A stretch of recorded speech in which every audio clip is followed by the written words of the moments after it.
All right, let's move on to the third question. The third question today comes to us from Donnie Anderson, who writes, my question is regarding to Crank. I had just seen Crank High Voltage, that's the second Crank film, and it made me have a look of confusion on my face, but the movie was pretty good. Do you think there can be a sequel like Crank 3? What are your thoughts on it, guys? Keep it up. Okay, full disclosure, the dudes who wrote and directed both Crank 1 and Crank 2 are actually friends of mine. They are actually the guys who introduced me to my wife. Really? Yes, or at least responsible for me meeting my wife. It was at a party of theirs that I was, and long boring story. I won't go into it, but yeah, they're kind of responsible for me meeting my wife and introduced me to her. So I have a soft spot in my heart for Mark Neveldine and Brian Taylor, the guys who wrote and directed that. They also did that Gerard Butler film Gamer, which I love too. Yeah, really? Yeah. Terry, how funny was Terry Crews in that? He's amazing. I thought he was awesome. Incredible. That's an underrated movie that actually a lot of people didn't even see, let alone hated on it. And I love that movie. So. And then they did another one that was even as their friend says, not so great. Ghost Rider 2: Spirit of Vengeance, not so great. But they've got some other films in the coming wars, and I know for a fact, I don't know how much I'm allowed to say, but I know for a fact that there have been a lot of discussions about a Crank 3. The studio wants a Crank 3.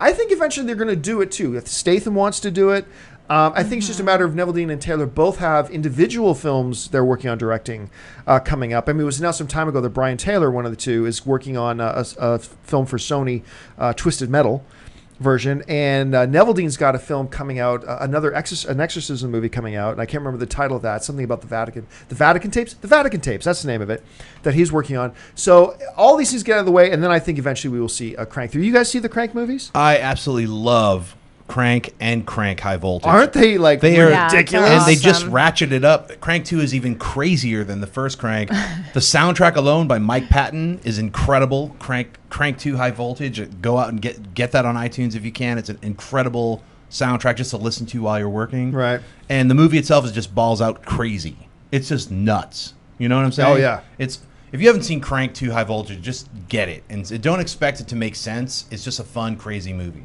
I remember they invited me down to the set of Crank 2, and it was I can't remember what beach it was by, but it was in this huge mansion with one of those infinity pools outside. Mm-hmm. It's like, okay, cool, this is great. It's like, is that an aquarium at the end of the pool?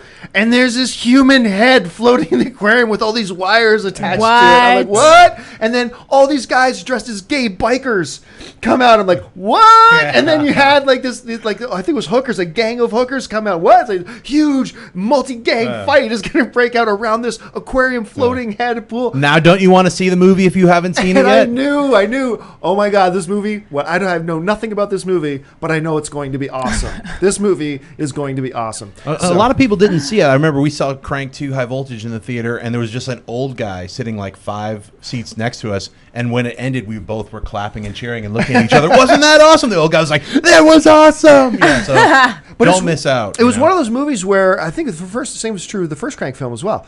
It didn't make a lot of money at the box office, but the thing is, it was so infinitesimally cheap to make. They made they made both of those movies for like lunch money. It was crazy, and so they were profitable films for the studio, and that's why they keep on looking at doing next ones. If you like this video, be sure to give it a thumbs up, and don't forget to subscribe to AMC Movie News on YouTube. It's free and a great way to stay updated with all the latest movie news, and check out our daily show, AMC Movie Talk. Also, don't forget to check us out on Facebook and Twitter to stay in the loop for our special prizes, giveaways, and contests.